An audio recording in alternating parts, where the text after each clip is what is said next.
yeah, I mean, obviously you brought up the stigma of mental health. Like nobody wants to think of themselves as damaged, right? And we've built this stigma of mental health that, you are your mental health, right? So if you're bipolar, you're always bipolar and that can't be fixed. And that's just not true. Like that you are not, you're not broken arm for the rest of your life. Like you can maintain a healthy lifestyle and be bipolar and lean into that and say, this is it. And I always have to look for warning signs. But a lot of people don't want to face that stigma. And I understand that. So I get up on stage, and most people at these places get up on stage and they say, ERPOs are great and they save lives. Red flag laws are saved lives. And I'm like, okay, give me the microphone. Like, where I come from, it's a completely different world than this lady here. In my world, ERPOs get people killed. And you see the crowd, they're like, wait, what world does he live in? And I'm like, if I had $1 for every time somebody called Walk the Talk America or contacted us and said, I want to get help, but I'm afraid to because there's an ERPO in my state or a red flag law, what do I do? I wouldn't have to ask for money. And then I tell the crowd, how many people don't call? But the one that touches my soul is any time someone shares a story of what any representative from Walk the Talk America has said or done that has completely changed that person's life or saved that person's life. If you're new or watching this as a replay, welcome. I'm so glad that you're here. Please subscribe on YouTube, Rumble, Spotify, Apple iTunes, and anywhere else that you can see me or hear my voice. If you don't want to miss another episode of Defenders Live, you can join our free community at defenders-live.com and become a free subscriber. Lastly, if you're looking for exceptional firearms or self-defense training, go to defenders-usa.com and look at their calendar to see what training is coming to you this year. Good evening, everyone. Welcome to Defenders Live. I'm your host, Lora Thorson. I have a special treat for you tonight. Michael Sodini is on with me. Michael is a third-generation firearm industry professional known by many as the most ungun gun guy. After graduating from Arizona State University in 1998 with a degree in communication, Michael spent a few years working as a fashion model, traveling the world and garnering respect from some of the leading names within the niche. He left the fashion industry in 2001 and then went into real estate marketing for 5 years before he went on to work for his family business, Eagle Imports Incorporated, in 2006. After a series of unforeseen tragedies from 2006 to 2009, he eventually became president of Eagle. And over the last 9 years, and he'll correct me if I'm wrong, if it's been more than 9 years now, he has successfully cultivated and evolved the Bursa, Metro Arms, and Grand Power firearm brands. In 2018, Michael formed the Walk the Talk America Initiative, a nonprofit organization dedicated to making positive change in relationship to mental health and firearms awareness. Through organizing a profound team of experts from different fields and all walks of life, unbiased by politics, media, or personal prejudice, WTTA seeks to input opportunities to enhance communication, compassion, calls to action, and education. Michael is a visionary thinker known for his loyalty and unique sense of humor to his industry colleagues and friends. More than anything, he is dedicated to creating conversations that will help pave the way for a brighter future, allowing synergy through new ideas and action through the power of awareness. Let's welcome Michael onto the show. Hey, Michael. Hey, thank you for that introduction. You bet. I'm happy to be here. Thank you for having me on. Yeah, I think this is going to be a fun one. I'm curious about, like, the thing I love the most about your story is that you're not a gun guy, like a gun guy, right? Right. Because all of us have histories and past, at least for me, before I was a gun girl, I was a lot of other things. And so knowing your history is really, like, interesting to me. I'm curious, though, how does one go from the fashion industry to the gun industry? Is it just because your family was in the gun industry? Well, so yeah, what the bio didn't really explain there was when I graduated college, I pretty much was told by my family I was going to be working in the firearms industry. And at that time, I'm coming out of Arizona State. Yeah. I literally, I go through like massive depression because it's not that I didn't want to work for my family, but I just, in my world, I was like, okay, there's got to be something better than starting off as like a glorified secretary or working in a warehouse for my family in the gun industry. Because I wasn't even into guns. I didn't grow up around guns. I grew up in the worst places for guns. I grew up in San Francisco and in New Jersey. Right. So you just didn't go hunting. You didn't go to a shooting range. You didn't have friends who had guns, and people who had guns probably shouldn't have guns where I grew up. So for me, it wasn't something that I was interested in or had a knowledge of. And then the modeling thing kind of fell into my lap. And it was probably the only thing that could get me out of working for my family, where they would be okay with me leaving, right? Everything else would have been an insult. You know, I came from a very strict Italian, like, you know, nepotism, you're working here, like, this is what we do. And it was the one thing that I was able to do. So then my journey took me other places that actually helped me when I went back to work for my family, because I kind of had matured and I wasn't just, you know, young Mikey who like would have, you know, gone and fetched sandwiches and things like that. Like I came back to Eagle Imports with something to offer. That's really interesting. I'm wondering, and I don't know if there's anything here or not, I don't know if this has teeth, but I'm just curious if are there any parallels between the fashion industry and the firearms industry? I mean, is business no matter how you look at it, or what did you learn from that you brought into the gun world? I would say absolutely nothing. I didn't. I love your honesty. Maybe how to, like, I don't know, like, you know, talk to people or something like that, right? Or like relate to people. Because when you work in fashion, you come across so many different walks of life, right? So maybe I would say if there's one thing that probably it helped me is to not get emotional or not freak out when you're talking to someone that completely doesn't understand you, or you know, like comes from a totally different world. Right. Exactly. Right. So it's just like, maybe that helped me work with people that are anti-gun or maybe gun ignorant in the future. But most of my business sense to bring to Eagle came from when I worked in real estate and marketing, right? Like what I did when I transitioned out of modeling and fashion and went into that piece of it. But you know, obviously years, I mean, you mature like too, like I, you know, as opposed to coming there as like a, you know, maybe a 21-year-old, I'm coming back as like a 26-year-old, 27-year-old. Yeah, totally agree. So one thing we have in common that I didn't tell you before, which I didn't even think to even bring up until now, is that we've both been in real estate marketing. So I think that's really interesting. We could talk about that behind the scenes, but that is a very interesting industry. For me, when I was in the industry, it was actually surprisingly predictable, I guess you would say. Like it didn't come easy to me, but there were certain like things I learned, and I guess I just learned like getting a pulse for kind of like what was going on. And once I kind of got a hold of that pulse, the marketing didn't seem so hard anymore, I guess. And it seemed like such a big conundrum to everyone else around me, but to me, it didn't seem that way. I don't know if there are any particular insights you gained from that career that helped you later on. Oh, that career made me who I am today, because it was the first time I'd ever really worked for somebody that wasn't a family member that, you know, could tell me what to do, and this person was, this was the person who gave me, his name is Myron Mullins. He gave me my work ethic. He was like basically my mentor. Like this is the type of guy that would work till like 11 o'clock at night, get up at 5. We're back at it, you know, and the real estate marketing at that time, it was a company called gonehome.com, but we were on the cutting edge of doing like the for sale by owner thing, and really teaching people how to market their homes for sale by owner, working with title companies so they could do it on their own. But the other, you know, benefit of that was it was a startup company. So I was able to watch a company grow into a big kind of, you know, deal. That's like invaluable, like when, you know, especially for a kid, whereas opposed to the nepotism thing, if I was going straight into an established business that already had years and years of a proven track record of winning, right? Like, I don't even know what that means to build from the ground up. Going to Gone Home, that helped me, you know, learn. That sounds kind of really like valuable. Business degree without getting a business degree, you know? Yeah. I think there's probably more than one way to get a degree these days, honestly. With the amount of information that's out there, it seems as though one can become a master at whatever they really set their heart and mind to, if they're really hungry to learn.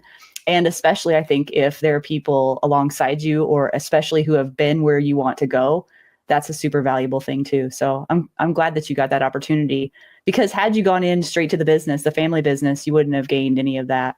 So that's probably what helped you. Well, we can talk about business later in the show. And in fact, I have a couple of questions I specifically want to ask you about that. But let's get into Walk the Talk America. So how did that come about? That's really interesting to me. And what is Walk the Talk America? Okay, so Walk the Talk America basically is an organization that I started in 2018, like it said in the bio. I wanted to bridge the gap between the firearms industry and the mental health community. And it was really the birthplace of it was, I was out in New Orleans, actually, and met a complete stranger and was having dinner with a complete stranger. We invited him to the table. I was with my national sales manager at the time. And this lady asked, what happens during a mass shooting. I said, everybody blames us.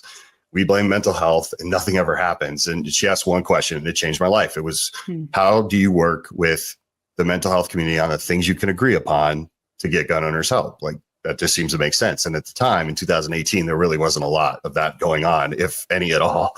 So the idea, the concept was born that night. Now, where the original plan that I had, I wanted to take the big pharma way out of this. I wanted to raise money in the firearms industry and hand it over to the mental health community as if they had some sort of secret formula, but they were just underfunded. And we'd just be the good guys. I didn't realize they don't have it, right? They don't have the answers that we're looking for. They can assist with advice, but really we are the ones, the firearms industry, believe it or not, maybe your listeners are like, I never would have guessed that.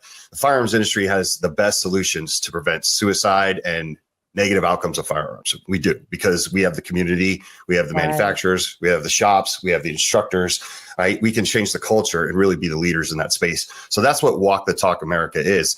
And the day before I started Walk the Talk America, if you would have told me I'd be doing Walk the Talk America full time, I would have told you that you need mental health help. Like, so it was a complete accident. I had dealt with, it really is. It's like, people always ask me like, how did you visualize that? And I'm like, I just did. And then it kind of fell into place and then it took over and it became like sort of this big monster, right? Like that I would have never guessed it. It would be, 6 years later, here we are talking about this. But my life and my company at the time, Eagle Imports, we were very touched by suicide by firearm, right? I lost the president and a dear friend of mine of my family's business to suicide by firearm in 2009. One thing I had always continually noticed about our industry at the time, going back to the mid 2000s, is that suicide was the major issue, right? Every year at SHOT Show, I had a giant booth, and every year it seemed like there was one less person coming by visiting the booth. And what I did notice, not being from the firearms industry, is that a lot of first responders, a lot of active duty military, a lot of combat vets gravitate towards our industry. And now here I am, like every year, watching one less person that used to come to the booth at the NRA show or come to the booth at the SHOT Show. And I'm like, it's kind of weird how we don't, as an industry, address these negative outcomes. And it is because they are used against us. Right. So it's like better not to talk about these things, better not to address them, or better to say it's a mental health issue. And that just didn't sit right with me. So, starting Walk the Talk America, that was kind of the send off of my journey into figuring out how we as the industry can come up with our own solutions and not rely on mental health or suicide prevention to help us do this stuff. They can assist us, but really us doing it ourselves. Wow, that's a really big pivot that you made that I think you should, I think you deserve credit for becoming aware of it, recognizing and shifting as needed in order to help the community. And I thought it was interesting that you said that the community really is where this needs to start from. And I agree with you in that this is a very specific type of culture. And when I think of like being in a community of people that are there to support each other, the first thing that comes to mind is like the only way that I know in my life to help people is obviously to be there for them and listen to them if they ever did want to reach out for any reason. That's part of it. And we're very tight knit, at least the community I'm a part of in the firearms world, but also like leading by example. I think not being afraid to be the tip of the spear like you are, to be the person that stands up and says the truth and is transparent about it, and says, hey, this is a problem. What can we do about this? It's almost like an elephant in the room kind of thing, where finally someone stands up and talks about the elephant in the room, because many people that I've had on the show, this has been a subject that has been brought up many times.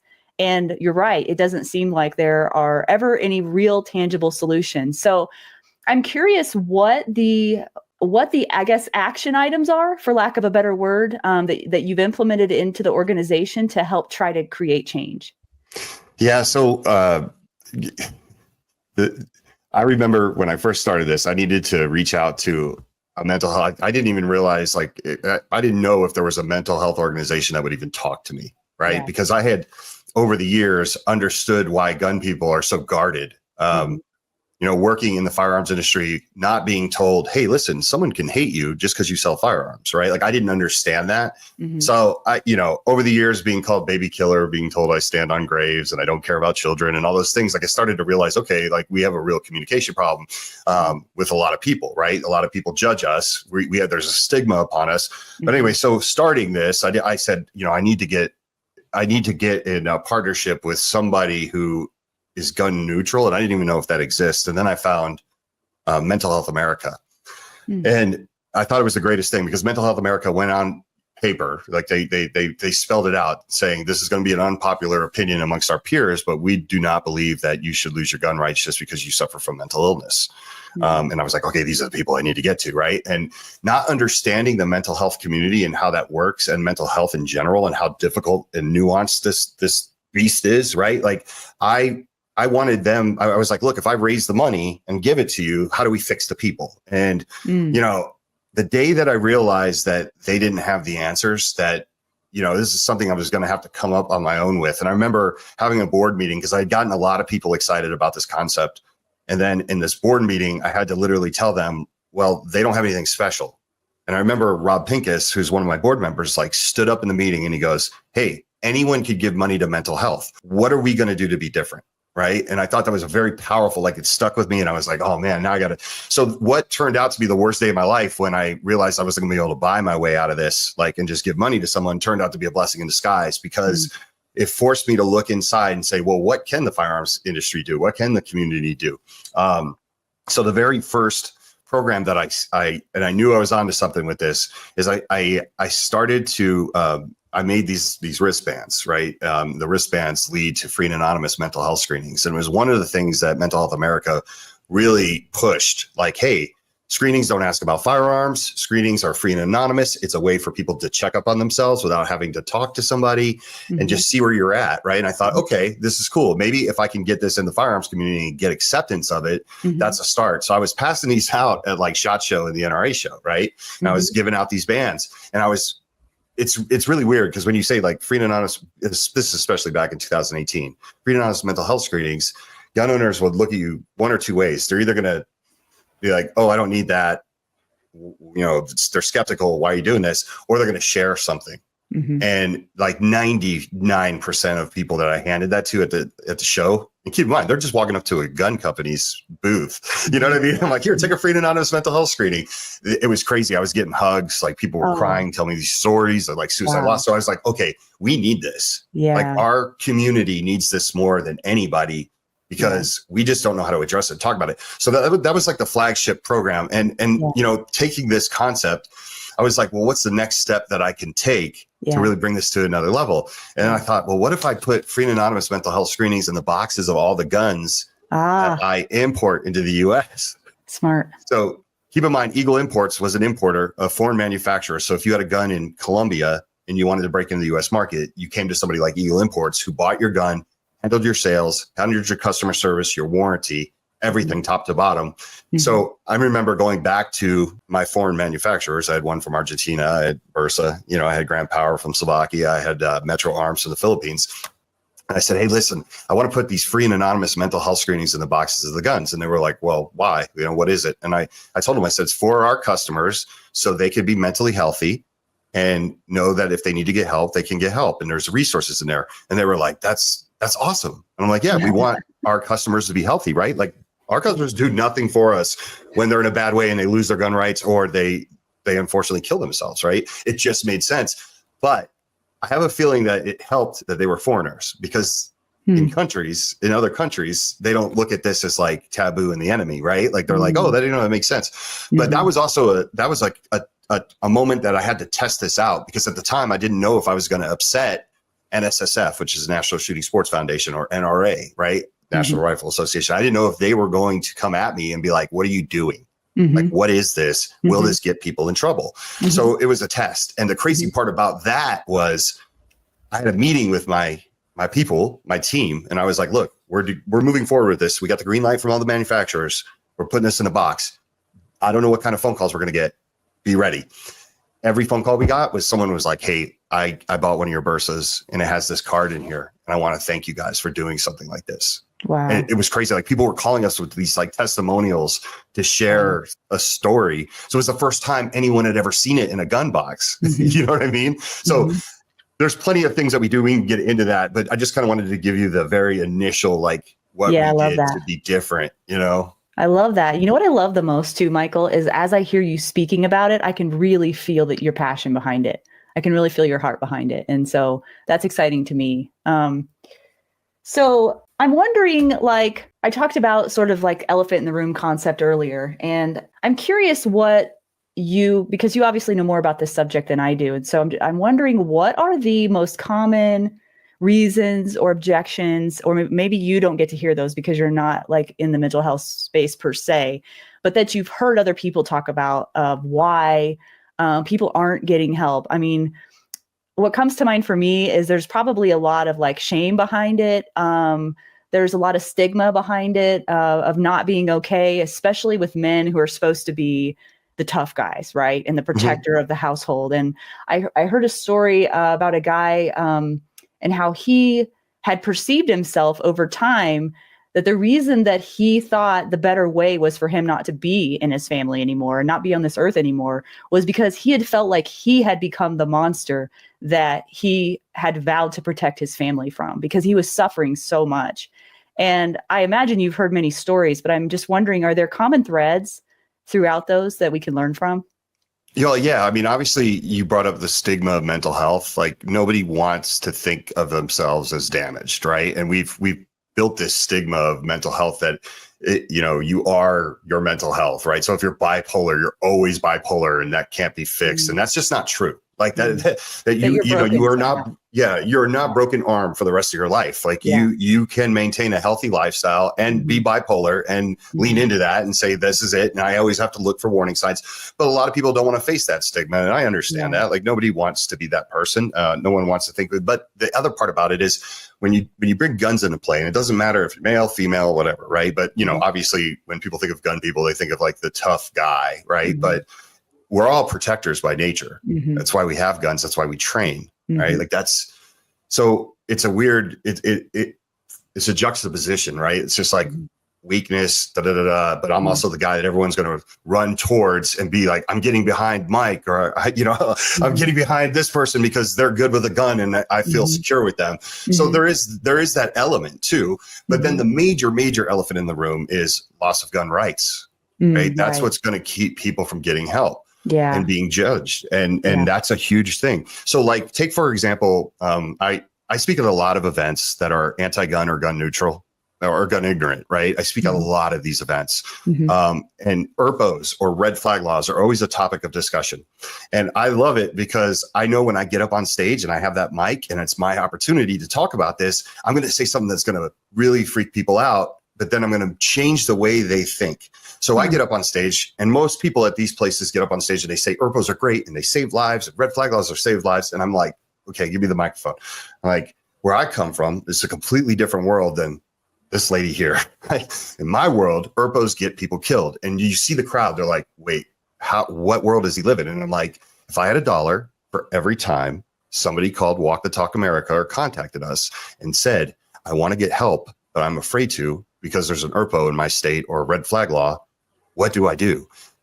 I wouldn't have to ask for money. And then I tell the crowd, how many people don't call, right? And then when you don't get help early enough, when you're worried that when someone creates a barrier to entry for you in your mind that you believe you can't get help, you're at stage 1 or 2, which is still fixable, right? Like this is nothing, right? But then when you just don't go get help and you go stage 3, then you hit stage 4, and then something horrific happens, right? And that's what I try to tell people. And it's crazy because it works every time. Every time I'm walking around after I speak, someone comes up to me and they're like, hey man, I hate guns. I'm not a gun person, but you gave me something to think about. I never looked at red flag laws as something that could be a barrier to entry. And I'm like, yeah, because you meant well.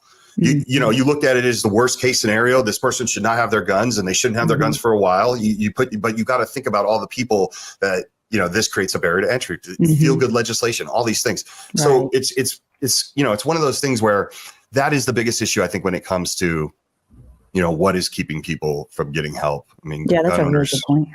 Yeah, they want their gun. They want, the firearm people in the Constitution, especially the Second Amendment, represents everything in life for many people. Especially in America, obviously. Yeah. Yeah. I mean, yeah. You know, We are unique for a reason. Exactly. Yeah. And rightly so. Are there any, is there a very, like, what's one of the most impactful stories that you've heard or that really touched you that you didn't see coming, that where Walk the Talk America was able to help someone or impact their life in a positive way? I mean, there's so many at this point. There's so many anecdotal stories, but I think it's when the comedy one is when people say, I listen to your podcast all the time. Like, like that. I'm like, really? I don't know. It's just weird. You do a podcast, you don't have an audience, you know what I mean? But like, sometimes you'll get somebody and they're like, oh, I listen to your podcast all the time. I'm like, you do? I don't know. It just makes me laugh. Right. Yeah. You know, because you feel like you're talking, like right now, I feel like I'm having a one-on-one conversation. Not thinking that you have listeners later that are going to but the one that touches my soul is any time someone shares a story of how what any representative from Walk the Talk America has said or done that has completely changed that person's life or saved that person's life. Right. Yeah, you talked about on one of your videos about how two different people from two completely walks of life viewed guns differently. Like one guy was saying that if he didn't have guns and was able to go on the range to blow off steam, then he wouldn't have good mental health. Right. And then the woman you talked to was the opposite. Could you tell the audience that story? I thought that was interesting. Yeah. So when I first started this, you know, like people would reach out to me, and I remember going to one of my mutual friends said, this girl wants to have lunch with us. She wants to ask you about Walk Talk America. And I thought in the beginning of the conversation, I thought she was anti-gun, but she really wasn't. But because she had said I had gone through some stuff that if I would have had a gun, I wouldn't be here today to tell you this story. Yeah. And then she proceeded to say, because of the stigma of mental health, she did not go get help because she didn't want to lose her position in her job. And if it wasn't for this really astute doctor that like saw that something was going on with her to get her help, it saved her life. But later on that night, I ended up talking to a guy that I know from the firearms industry, and I didn't tell him that story, you know, and he the way he started off the conversation. So he said the exact same thing she did with the total opposite universe. He goes, if it wasn't for my firearm and being able to go to the range after I came back from Afghanistan, I wouldn't be here today to tell you this story. Right. So I realized like those are two people right there that have totally opposite views of a firearm and what it would have done. One is saved life. The other one, she said, I probably would have taken my life, but they both had faced stigma. You know what I mean? And I thought that was really interesting. I remember I got the chills. So that was, and there's that happened the same day. That happened the exact same day. That was what made it crazy. Right. Yeah. Because that's wild. They said the same thing. It was almost like a different meaning behind it. Yeah, exactly. Yeah. It was wild. But you know, you get all these. That's what really keeps you going when you do this work, because it really isn't. You're never going to be rich doing this stuff. Yeah. And the reward, the payment, is really the way that you see culture change, or the way you know. I never in a million years would have thought that I could go walk into the offices of Ruger and say, I want you to put this card in the boxes of your guns. And they would have been like, hell yeah. Yeah. You know what I mean? And I don't know why I'm surprised by that, because people in this industry are good people. You know what I mean? But you look at something and you're like at the very end, because when I share those stories, when I go to places where people are anti-gun or gun ignorant or gun neutral, and I tell them Arms Corps, Bursa, High Point, Ruger, you know, all the different companies, Cannon Safe, all these places that are putting this card in the box, that are promoting responsible gun ownership and better mental health and suicide prevention. All these people are like, wait a minute, there's a card in the box. You know what I mean? They're blown away because the expectation level of us is so low. So when you kind of look at it and say, Walk the Talk America was the reason for this cultural shift, and it's a way for us to be at the table to talk about these things, that's the stuff that really makes you proud. Hey guys, I want to offer you something that is a personal touch, something special that I can share with you to help you grow and develop along this journey in this path as a defender. And what I'm offering is a monthly live call that you can participate in. And we're going to be talking about the 4 areas that I believe all defenders of life should be strong in. And those are physical fitness, emotional fitness, spiritual fitness, and training. So if you're interested in learning about those things and developing yourself throughout that journey, I'm here to help you. And I want my paid subscribers to have that personal touch of getting to talk with me one-on-one in this group call and sharing with others and encouraging others along this path. So if you'd like to get in on those calls, go to defenders-live.com, become a paid subscriber. I cannot wait to see you there. And thank you so much for your support of Defenders Live. I'm curious what it's like to, and everyone's different, so I'd really like to get your insights on this, of your experience and evolution of getting on a stage with a group of people listening to you and watching you who are potentially combative, who don't agree with you. Has that changed over the years? Has it gotten easier? Have the crowds changed for better or worse? Just wondering what that has been like for you. So I'll say this, the times that I've bombed the most, like the speaking, and you got to bomb when you speak publicly. It's a natural thing, right? Like we talked before the show, like you're like, man, if I listen to the very first podcast, I might cringe, right? It's like batting practice. You get used to it. Yeah. You start to get your talking points down. You start to get your arguments down, right? So you can't be backed into a corner. I would say the difference though between 2018 Walk the Talk America speeches and now is that we've come so far with our programs. We've come so far with what we've accomplished that when I go to maybe a combative crowd, they're not really combative. They're almost like, I got to listen to what this guy's saying because I never heard anything like this. This is crazy. I didn't know they existed, right? I always thought gun people were this way. And that was my biggest thing. Like when I owned a business, when I owned Eagle Imports, one of the things I could not stand is when my employees would come to me with a problem, but didn't have a solution. It didn't have to be a good solution. I needed a stupid solution. I needed anything, right? Yeah. And I took that concept and said, this is the way the world sees us. There's a problem. And we say, no, we can't give up our guns. We can't do this. We better have some of our own solutions. So when I come with solutions that they've never heard before, they tend to be more open to it. I'm not trying to win people over. Like, I'm really not. I'm going in there. But going back to what I said originally, some of the toughest speeches that I gave where I really bombed and wanted to crawl into a hole and just hide were in front of my own people. We were in front of the gun people. Yeah, they didn't understand what I was trying to do. You know what I mean? Really? I remember. Yeah, the worst speaking engagement I ever had. Like, I let's say we had it here and you were in this studio right now, and you said, I want to watch this. I would leave. I'd be like, you can watch it. But I got crushed. I've never had a speaking engagement where I'm speaking in front of 3,000 people and there are people in the front row like talking to me while I'm giving a speech because they heard me as someone who was blaming the gun. In 2018, when you said guns and mental health, the initial reaction was stop blaming the gun. And I'm like, whoa, wait a second. Trust me. Wow. I've armed more Americans than you have. Like, don't worry. Yeah. I'm on your side. I'm on your side. Misunderstandings. Yeah. Wow. So that was the toughest crowds were the 2A people. That is really surprising to hear. I would not have guessed that. Huh. Yeah. Wow. Yeah.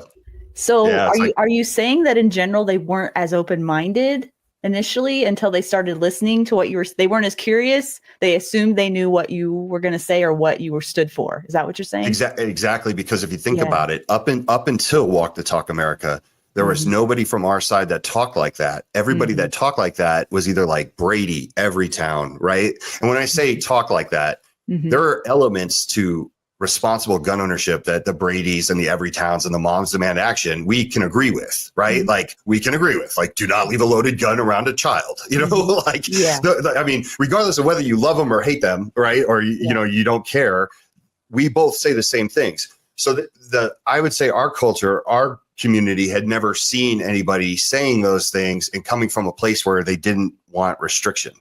I was the first, Walk Talk America was the first organization that came like kicking down the door saying, tend to your mental health. Let's be better at being responsible gun owners, and absolutely zero restriction, no compromise, right? Like you just don't get that from other places. That's the problem with the Brady campaign, right? Like if the average person were to look at Brady, there's some of the things that are on their website. They say, well, this makes sense to me. And you're like, yeah, it does make sense. Until you get to the but, right? I'm pro 2A, but I believe in red flag laws, or I believe that you should do a mental exam before you're able to get a gun, or I believe you should only be able to buy, all these buts that don't save any lives and won't do anything to end negative outcomes of firearms that, people don't understand that our people are like no restriction at all. Like, and if there is some sort of restriction that's happened, you need due process. You need to be able to get your firearms back. You need to be able to heal. Like, Right. you know, so I don't blame True. the firearms. Mhm. Yeah, I don't blame the firearms industry for not understanding at first, especially if you didn't know who I was.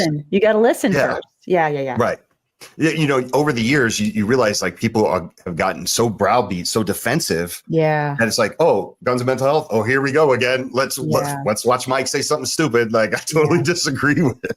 Right. So Yeah, that's got to be tough, especially when that's your own community, you know, like we need to have each other's backs. And yeah, that'd be one of my biggest complaints about our community is that sometimes I think we're like crabs in a bucket.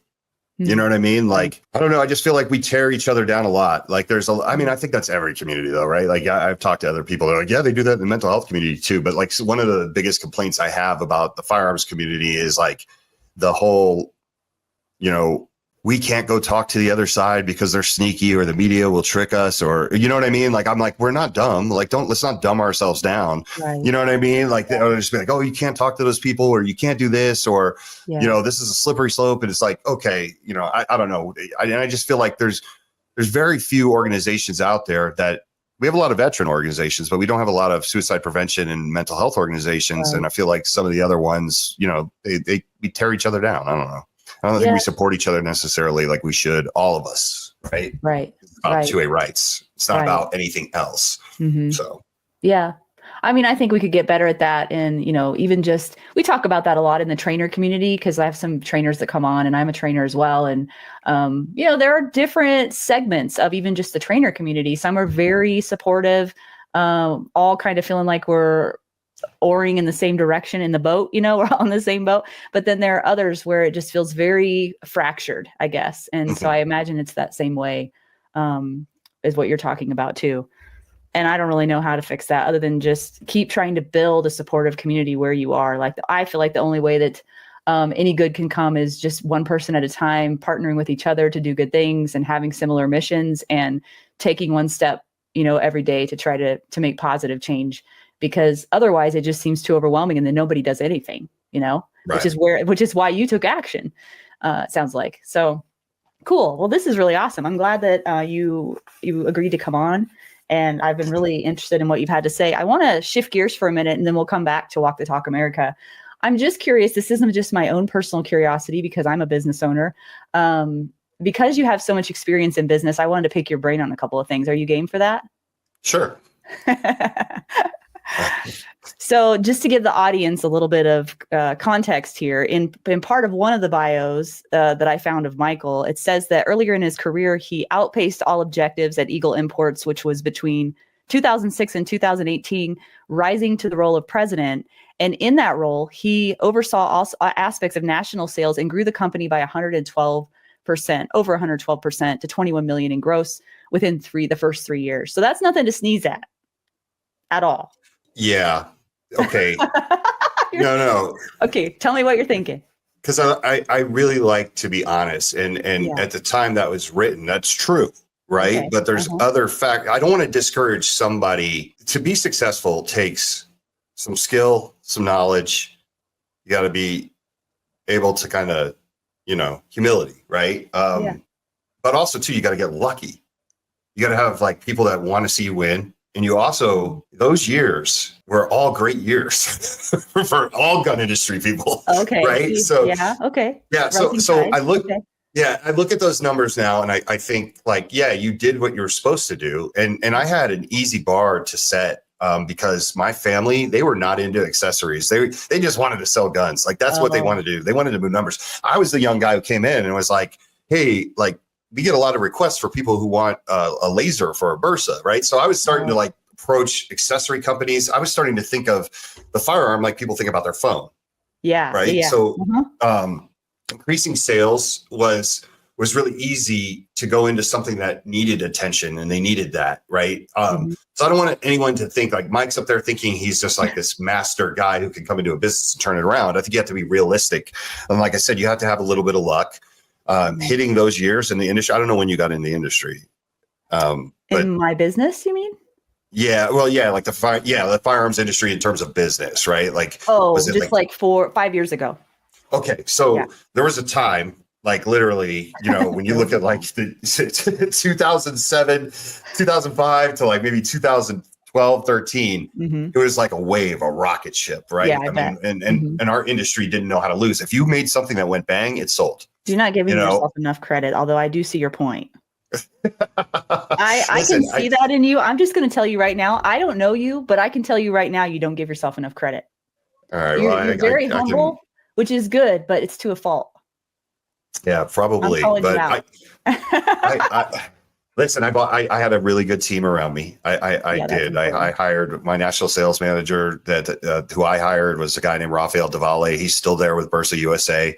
I had mentors. I had people that I came up with this industry, guys like Brian Tucker from Davidson's, people like Richard Lipsy from Lipsy's. I had these people that wanted to see me win and almost took me under their wing, like especially when I became president, because but the rest of my family was either dead or out. So I had luck too. I put myself in the right spot. And I guess part of it's emotional intelligence too, right? To listen to people are smarter than you. And gotta be humble to do that too.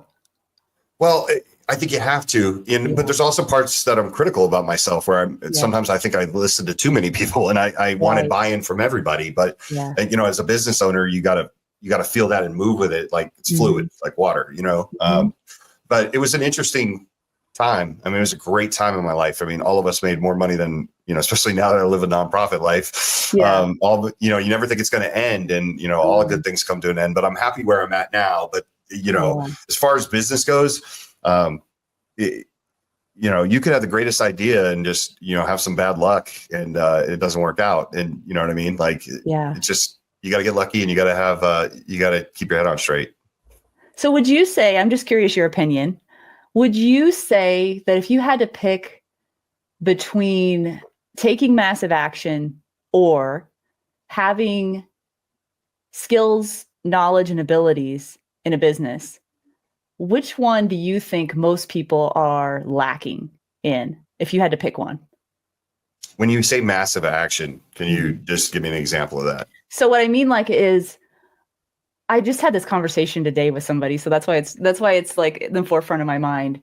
Like, I talk to people all the time who need help with their businesses in marketing and advertising, and they just some of them I think feel like if someone just gave them a roadmap, right, they could do the work and make it happen. But I was talking to someone who knows more than I do, who's a mentor of mine, and he said it's actually the opposite from his experience. It's not that they don't know what to do or couldn't find out what to do. It's just that they're lazy and they don't really want to do the things that really would take them where they want to go. They're not willing to actually put the work in. Kind of like someone who wants to lose weight and get fit. Like, they kind of want the easy button, when they finally find out, oh, well, everybody knows in order to lose weight, you need to eat healthy and move your body, right? It seems like that's kind of common sense, right? But what percentage of people actually take that massive action consistently in their life on a regular basis to get the results they want? So I feel like that's the same in business. Do you know what I'm saying? Yeah, I would agree that is more important than option two, right? Like I said, if you're not, you can have great ideas, and everybody loves idea guys, but like the hard work is actually grinding. So going back to, like you say, okay, you're a little hard on yourself. It's not that I was but it's just I was a product of nepotism. I took something that was successful and made it more successful, but I took something that was successful. I didn't take the LA Clippers and make them champions. You know what I mean? I took the Lakers and made the Lakers champions. Right. Like so to me, if you're going to ask me like, what are you're proud of? I'm proud of Walk Talk America. I didn't have any help with Walk Talk America in terms of I wasn't coming into a system. I had to make decisions and do things. My first 2 years, I self-funded this. Yeah. You talk about grinding and doing what it takes. I self-funded Walk Talk America. It came out of my own pocket. I had people giving me a couple thousand here and there, we want to help. But I didn't have the big donations where I could even draw a salary. I remember the first salary I drew from Walk Talk America, and it took me 2 years to get. I made $27,000 a year. At Eagle, I was making over $200,000 a year. So, this is something that I share because I want people to understand this. I made a lot of money for many, many years, and then I followed my passion and went broke doing it and almost spent everything I had in savings to keep this going. And I remember having discussions with my wife, and she was like, do you really want to quit on this? And I said, I think I have to go back into the workforce. And she's like, I don't know. You like so many successful things. Like you made it to the White House, right? Like this is like in 2019. And I'm like, okay. So I ended up driving Uber for a while to make this work because I needed a job that would let me drive at like 11 o'clock at night. During the day, I'm doing podcasts. I'm doing as much media as I can. I'm working on programs. I'm doing all, everything I can for Walk Talk America. But I knew I couldn't commit to anybody that was going to have me on office hours while I tried to do this. So I drove Uber. And the craziest thing about driving Uber, and there's nothing wrong with it, and I tell all your listeners, like, do it. If you ever want to feel better about your life or realize like how much you want something, drive Uber. Because not only are you become like a mental health clinician for 15 minutes for all these strangers that get in your car. No, but it's really crazy because I would have people get in my car and they would go, hey, man, do you like driving Uber? And I'm like, 2 months ago, I was at the White House for Walk Talk America. Like, so, if I tell them that, they don't believe me. You know what I mean? They're going to think like, oh, the crazy Uber driver like has a totally different like life that he thinks is successful. And he, so to me, I would always joke around. I'd always go, no, I'm going to kill my high school guidance counselor when I drop you off. You know what I mean? Like it was a joke, but like, it's the hardest thing it's like, I had a dream for this to where I could actually get paid to do this full time, but I had to make it happen myself. It wasn't going to happen. I had to make it happen. I had to stay around. I had to have people say, well, damn, Mike's in like year 4 of this. Like maybe this is really serious. He's got a lot of traction and he's making moves, but that's the grind that we're talking about. Yeah. If you're not ready to make, I saw Ice Cube the other day had a quote. He said, if you're not willing to go 5 years without making $1, then get out. You know what I mean? And maybe it's not 5 years. That might be a little too much, right? Might be 10. A lot of people, who knows? No kidding. Yeah. I'm kidding. Might be 10, but at least 2 years without seeing nothing. Yeah. Then don't do it. You know what I mean? Well, so I think making the move is massive action. Awesome. Yeah. Okay. I love that. Well, what I heard you saying there really had to do with mission and purpose. So it seems like the fulfillment you're getting from doing something you're truly passionate about drives you harder than making lots of money. And, it does. And I don't even know if that's the great, I don't know if people need to hear that. To be honest with you, I don't. Like, I would never, like it depends on what you need. It depends on what type of family you have surrounding you, like what you need to provide. You know what I mean? Yeah. Like the answer isn't always do something that's good for your soul and you love. Maybe sometimes it is grinding it out and like literally, because you're not the most important thing on the planet, what you feel, you know what I mean? I don't know what the answer is. I've lived by this philosophy my entire life. And I don't even know where I heard it, but it's you do what you have to do until you can do what you want to do. And that's what I've always done. And it's always worked out for me. And there's been times where I've gotten to a point where I've been able to do what I want to do. And I've had to revert back to doing what I have to do in order to get back to where I'm doing the thing I want to do. So that's worked for me. And that kind of seems like what you're saying in essence. Yeah. And unfortunately, there's a lot of people that are like, I am living sort of my dreams right now, right? Like the perfect dream would be to have a lot of money and be able to do this. But I'm happy. Right. Yeah. And I love helping people. And I love what I've been able to do for the 2A community. And I love what I've been able to do for gun rights. And I've loved these crazy opportunities that I've got, like going to the White House, right? That's a big one. Like being the first person to speak from the firearms industry at the Aspen Institute of Health, their annual festival, like things like that. I really enjoy, but not everybody has the time, the luxury. I was able to sell my family's business. I was able to live off that money for 2 years. Yeah. Right. Like, so I can't say I'm like everybody else. I can't look somebody in the face and be like, working hard enough, just grind it out. Right. Like a lot of people don't have, no, I'm serious though. A lot of people don't have the luxury of being born into nepotism. Mm-hmm. You know what I'm saying? Like, so I'm very cautious when people are like, I want to pick your brain. Like, how did you become successful? Because I'm just like, I don't know if I have the answers. I can sit there and pretend and I can give you some great advice and things like that. But I also want you to be realistic. Mm-hmm. If everybody had an opportunity to be born into a firearms importer, I would say go that route first, make that really successful if it's already successful. Yeah. And then go chase a dream. Right that way. That's awesome. I love your honesty about it, though. I love your humility and your honesty, and that's really refreshing. So. But yeah, that was really good. I learned a lot. Listening to you today. Yeah, for sure. Yeah. And I don't think anybody has all the answers. I've never thought that, no matter what the subject is. And that's why I'm so curious. That's why I do this show, because I can learn something from anybody. And there's what I love about all the people I get to interview on this show is that I've noticed the people that are the most successful are very uniquely qualified to do what they're doing, and those are the most like inspiring people to me. That's why I kind of dove into your background a little bit and your story and how you got, to this place, because the story to me is always the most fascinating part. And there have been lots of times in my life where I have not realized how I got somewhere or had any kind of perspective about it until I've looked back and went, oh, that's really interesting. All of those things prepared me for this exact moment. And I think that's really cool.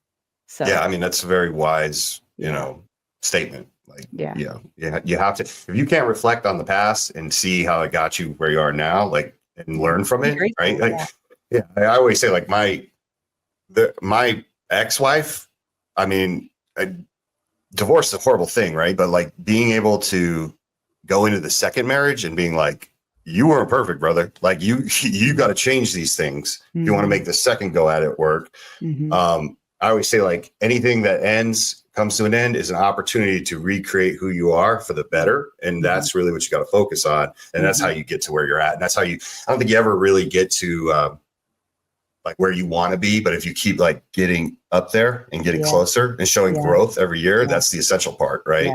Well, I think what people get stuck, and this is like getting kind of philosophical, I guess, but it really could pertain to anything, is like when that door shuts oftentimes, and I've done this many times, is I have tended to focus on the shut door, dwelled on the shut door and been like, what did I do wrong? And spend too much time and energy on what's behind me instead of looking forward and going, okay, what's next?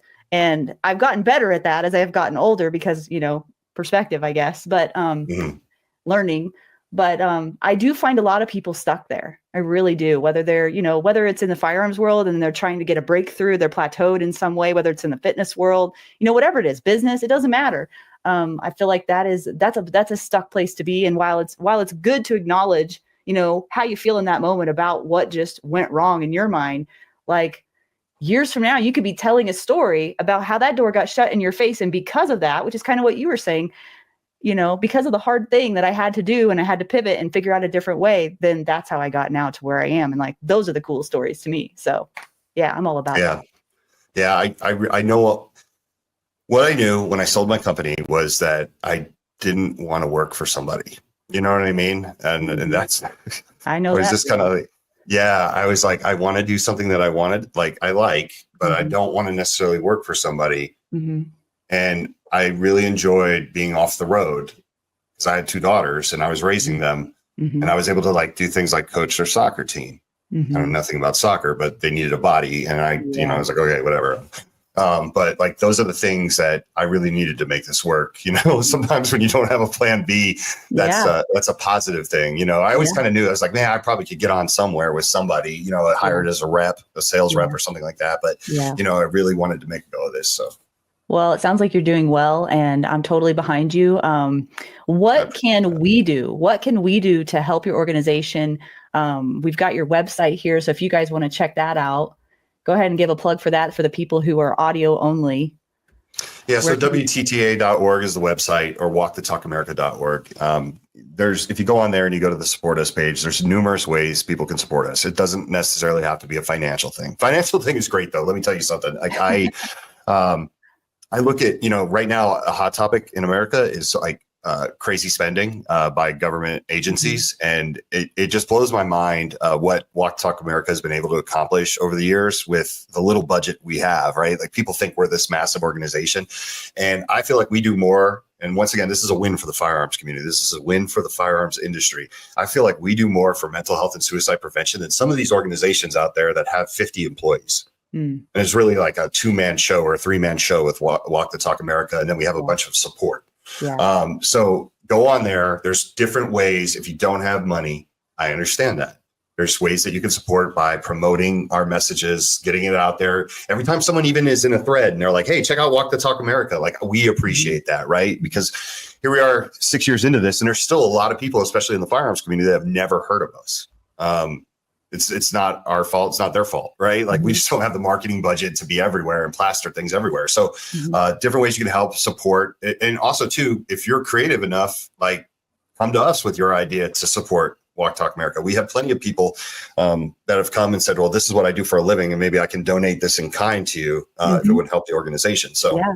We're open to anything. And I'm assuming there are tons of resources on there as well for people who might be looking for help.